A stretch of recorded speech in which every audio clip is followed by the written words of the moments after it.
Afternoon everybody, thanks for tuning in to today's live stream here at the Australian Reptile Park. We are down at the Tasmanian Devil exhibit and the weather has given us a little bit of a break today.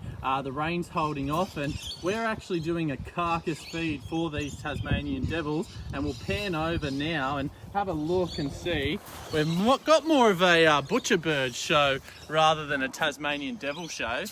This is Blue eating that carcass at the minute, and we've got, this is Wolf, just slowly coming out, just sussing out what's going on, and he'll come over and hopefully start chewing on that carcass as well as his sister there, Blue. Now we do have a third devil in here. Her name is Allure, and she'll also probably sniff out the meat because I've got a great sense of smell, and come and eat some meat here. Now this is the first time I've done anything like this with these Tasmanian Devils, so this is very foreign to them, and this is what we call a steak feed or a carcass feed.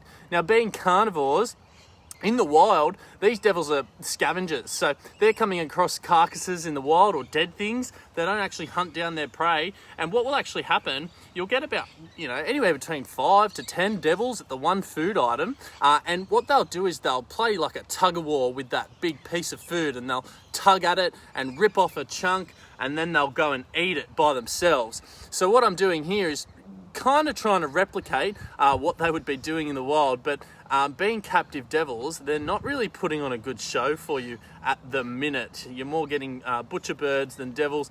Blue's having a good go there, showing you some of her natural behaviours, and we'll talk a little bit about them now while we watch her eat. I might jump in there and take the phone off Caitlin and try and get some close-up footage while I rattle off some facts about them. Now, the Tasmanian Devil, as the name suggests, you only find them on the island of Tasmania, but we used to have them here on the mainland of Australia. Now, this devil is very, very friendly. Don't try and do this if you've seen one in the wild. They'll be petrified of you. You'll never have an interaction like this with a wild devil because she's hand-raised.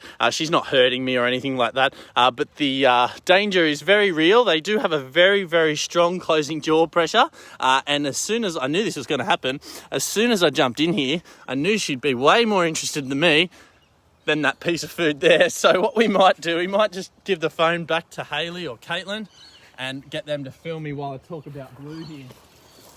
All right, so they're carnivores, just like a dog or a wolf or a bear, and they're eating meat. And like I said, to do that, they've developed a very strong closing jaw pressure. In fact, they have the strongest closing jaw pressure per kilogram of any mammal, all right? So extremely strong for their size. An adult male will get to about 8 to 10 kilos, while a female here will get about maybe 6 or 7. She'll get really fat during breeding season as well. Now she's just playing with me here. This isn't hurting at all. The more I pull, the harder she bites. So we don't really, do this often. She's one in a million, this little girl here. She's very, very, very friendly. So we used to have them on the mainland here of Australia. They became extinct for 2 reasons. One, the environment got a bit hotter and a bit drier, and also the introduction of the dingo played a bit of a part in their extinction. So the dingo was a little bit more smarter and brighter and outcompeted the Tassies for their resources like food and space and water. Now you can see here, all she's trying to do is bite me when I've got a huge piece of meat right there for her. She's not interested in it. Hopefully she starts gnawing on it again. Now, what you see is what you get with a Tassie. Now she's more interested in Caitlin here. We might pick her up. So mostly black with white markings on the chest here, as well as on the rump, around the back. Now Blue, she doesn't have any white markings there. So that's a good identification to tell individuals apart. Whereas Allure, the other female in this yard, she's got a nice big white stripe, and Wolf is the male. He's the largest in this exhibit. He's got another little white dot, but he's really easy to tell because he's obviously the biggest. Now, these devils are just over 12 months old. They were born in May last year, so we're looking at about 1.5 years now. There's another female who's just stuck her head out and run off again. If we step back a little bit from the carcass, they might come over, and I'll stand here and get the girls to film me.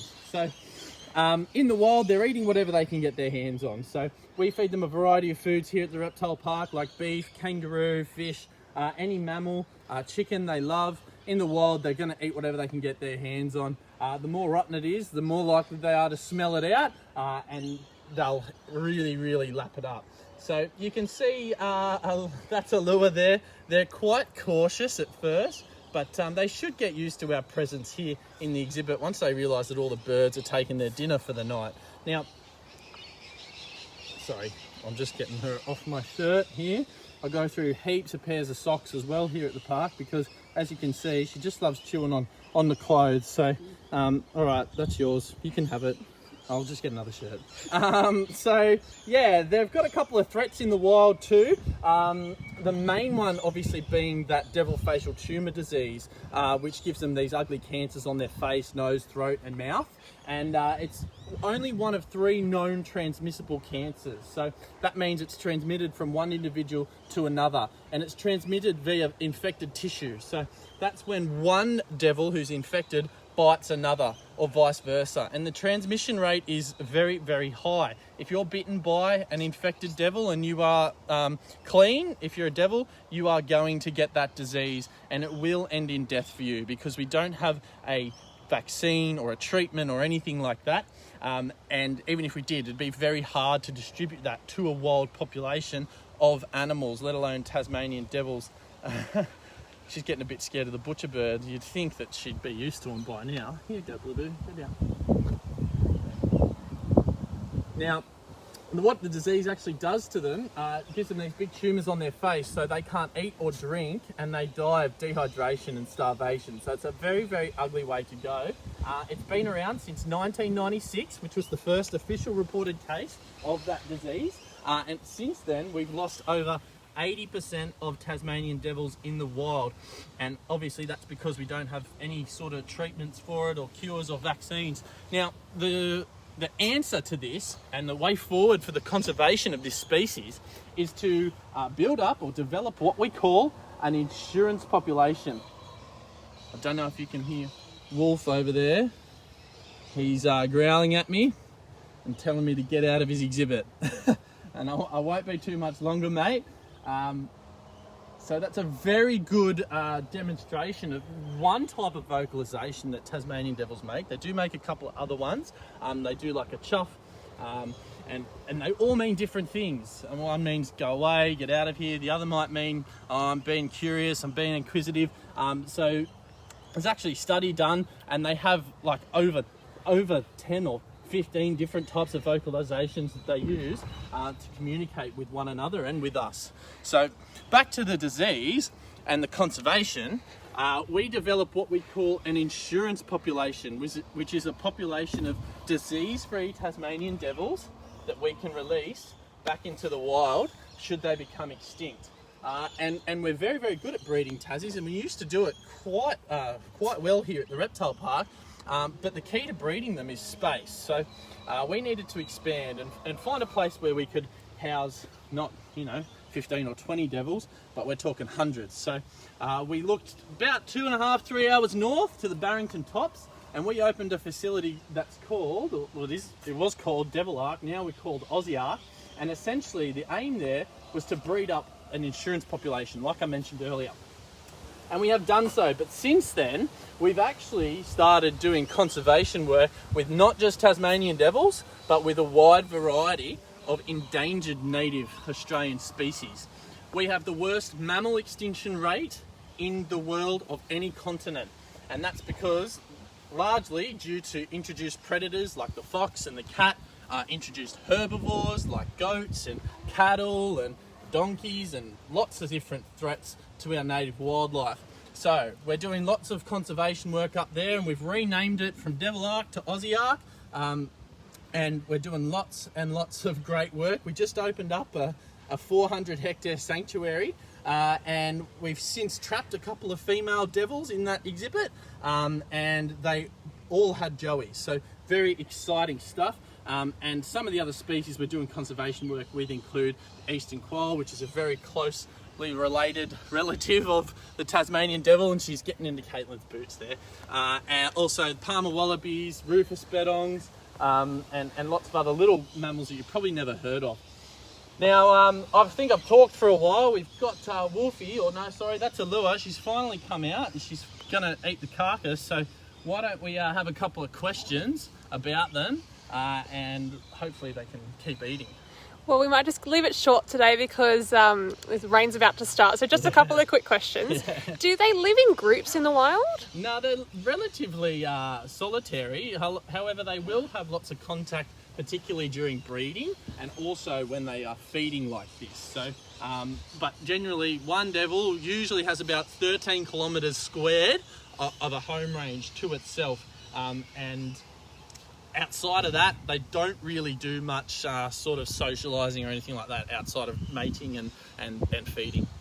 How long do they stay with mum when they're babies? That's a good question. One I didn't talk about at all, reproduction. So mum will give birth to about 40 little joeys that are the size of a grain of rice, and only 4 of them will survive because she's only got 4 teats in that pouch. They'll stay in the pouch for about 5 months, at which stage they'll start to wean off the milk. They'll stay in a den and mum will start to bring them meat, and they'll slowly sort of come out of their den. They'll start playing around and then they'll venture further until they're fully weaned at about 10 or 12 months, fully fending for themselves at about 12 to 14 months old. How much food will they eat in one sitting? Is this a lot of food for 3 devils? Like Dan said on yesterday's live stream, there's actually not a lot of food on there. However, Tasmanian devils consume their prey whole, so they will eat the bones, the fur, the feathers, everything. They will eat it, and they can because of that strong jaw pressure that I was talking about earlier. One devil requires between 450 to 500 grams a day, so we feed them once a day and in the afternoon because they are nocturnal. Now, yesterday we did what was called a starve feed, so we didn't feed the Tasmanian devils because in the wild they wouldn't be eating every day. However, one day a week to make up for that missed day, we actually give them a gorge feed, so we double the amount of food that they're getting. So they'll get this, and I'll let them munch on this for a while, and then we'll throw in their daily diet as well. Okay, Huey, last question. We can see that, this is obviously a dead piece of meat. That's what they would find in the wild. Do they prey on other animals as well? Yeah, of course. They can, but they've got this huge head, lots of muscles, really thick skull, doesn't leave you much room for a really big brain. Okay, so technically speaking, they're not the brightest animal. If they were chasing an animal like a lizard or a rat and it ran around the side of this bush here, they'd literally go to the other side and they'd lose it. That's how kind of not smart they are. Now, that being said, these 3 have gotten a couple of things before, like birds and lizards and things like that. So they can do it, but they're not going to really take down anything big like a kangaroo or something like that. Yeah, but they are really important to our ecosystem, aren't they? Of course, yeah. They're the top remaining natural predator that we've got here in Australia, particularly obviously only in Tasmania now because we've lost them on the mainland here of Australia. And they provide a lot of benefits in the form of removing, detritus like this from the environment. So particularly in areas like agriculture and stuff, when you remove carcasses and things, that makes less food for the flies, and then things like sheep and all that, they get less fly blown, and it removes food for other predators like fox and cats, so they do provide a pretty important role in the environment. All right, well, we might leave these guys alone and let them enjoy their food, and we'll leave it there. Huey, thanks so much. No worries, guys. Thank you very much for tuning in today. I'm sorry it wasn't as good of a show as I would have liked. However, we did get to see a couple of Tassies, and tomorrow's Wednesday, so we're feeding Elvis, our large saltwater crocodile, so make sure you're tuning in then for that. But I appreciate everyone tuning in today, and stay safe, guys. Have a good one. See you later.